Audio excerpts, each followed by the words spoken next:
campaign to try and get the kind of support to those communities that they need, because they are having to grapple with so many people that are now on their doorstep.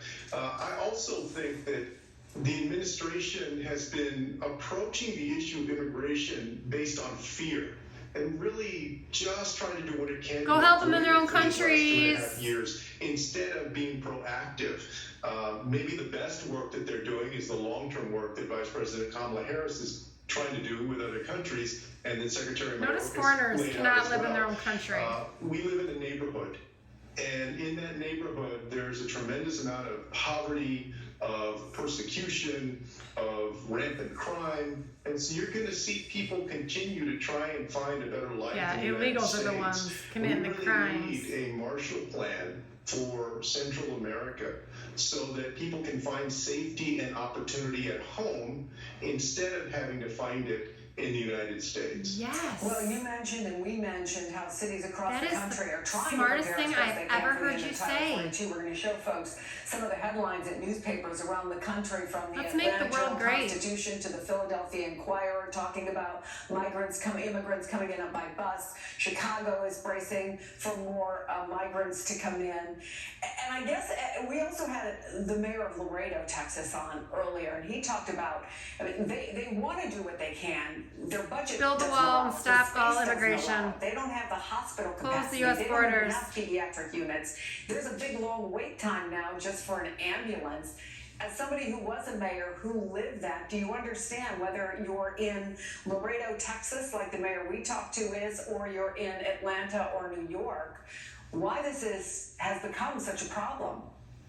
Oh, I absolutely understand that. It's I know that they have good hearts and they want to do what they can. Oh, you know they have good hearts? How do you know that? Seeking a better life in the country. Oh, at yeah. the same time, we're all just seeking a better life. They have their own residents to serve, money. and it's a strain on resources. Here's the thing.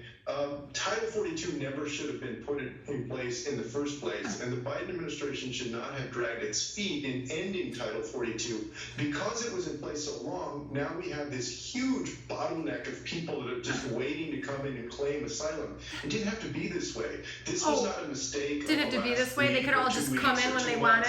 This was a mistake of the last few years of the Trump administration and then the Biden administration, and it also got held up in the courts, which didn't help. A couple of months ago, you caused a bit of a stir by suggesting President Biden reconsider running again. And I wonder, after last night's town hall, Donald Trump claiming that he finished the border wall. He also said he won in 2020. He insulted the moderator, lots of stuff. But what's your level of confidence that if Donald Trump is the nominee, Joe Biden can beat him?